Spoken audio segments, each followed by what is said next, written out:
Hey guys, അപ്പോൾ ഇന്ന് നമ്മൾ പോകുന്നത് മറൈൻ ഡ്രൈവിൽ നടക്കുന്ന ഓണം ഫെസ്റ്റ് കാണാൻ വേണ്ടിയിട്ടാണ്. ആൻഡ് ഞങ്ങൾ നടന്നിട്ടാണ് പോയിട്ടുണ്ടായിരുന്നത്. ഒരു സന്ധ്യ നേരത്തെ കൊച്ചിയിലെ തിരക്കാണ് നിങ്ങളിപ്പോൾ കണ്ടുകൊണ്ടിരിക്കുന്നത്. അങ്ങനെ ഫൈനലി ഞങ്ങൾ ആ ഓണം ഫെസ്റ്റ് നടക്കുന്ന അവിടെ എത്തി. കയറി ചെന്ന അവിടെ തന്നെ 30 റുപ്പീസിന് കുറേ സാധനങ്ങൾ കിട്ടുന്ന ഒരു കട ഉണ്ടായിരുന്നു. അവിടെ ഈ പറഞ്ഞ അല്ലറ ചില്ലറ കുറേ സാധനങ്ങളൊക്കെ ഉണ്ടായിരുന്നു. പക്ഷെ പ്രത്യേകിച്ചൊന്നും വാങ്ങിയില്ല. പിന്നെ അതിൻ്റെ ഉള്ളിലേക്ക് കയറി അവിടെ കിട്ടാത്തതായിട്ട് ഒന്നും തന്നെ ഇല്ല തോന്നുന്നു. അത്രയധികം സാധനങ്ങളുണ്ടായിരുന്നു. ഡ്രസ്സും പിന്നെ അതുപോലെ തന്നെ ഈ ബുക്സ്, നമുക്ക് ഡെയിലി വെയർ ആയിട്ടും ഒക്കെ യൂസ് ചെയ്യാൻ പറ്റുന്ന കുറേ സാധനങ്ങളുണ്ടായിരുന്നു. ആൻഡ് ദിസ് കോലാപുരി ചപ്പൽസ് നല്ല ഭംഗിയുണ്ടായിരുന്നു കാണാൻ വേണ്ടിയിട്ട്.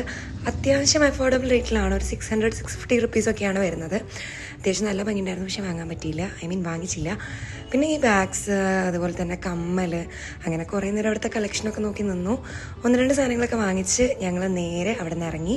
പിന്നെ ഞങ്ങൾ പോയിട്ടുണ്ടായിരുന്നത് കല്ലറയ്ക്കൽ എന്ന് പറയുന്നൊരു ഫാൻസിയിലേക്കായിരുന്നു. അവിടെ ചെന്നപ്പോൾ അത്യാവശ്യം അഫോർഡബിൾ ആയിട്ടുള്ള നല്ല നല്ല കമ്മലുണ്ടായിരുന്നു. ആൻഡ് അവിടെ നിന്ന് ഈ കാണുന്ന ഒരു കമ്മൽ വാങ്ങിയിട്ടുണ്ടായിരുന്നു. അതിന് 99 രൂപ എന്തോ ഉണ്ടായിരുന്നുള്ളൂ. അത്യാവശ്യം നല്ല കളക്ഷൻ ഉണ്ടായിരുന്നു അവിടെ. അങ്ങനെ അവിടുത്തെ 2-3 കമ്മലൊക്കെ എടുത്ത് നോക്കി കുറച്ച് സാധനങ്ങളൊക്കെ വാങ്ങി അവിടെ നിന്ന് ഇറങ്ങി. അപ്പോൾ അത്രയൊക്കെയുള്ളൂ ഇന്നത്തെ video. See on the next video. By.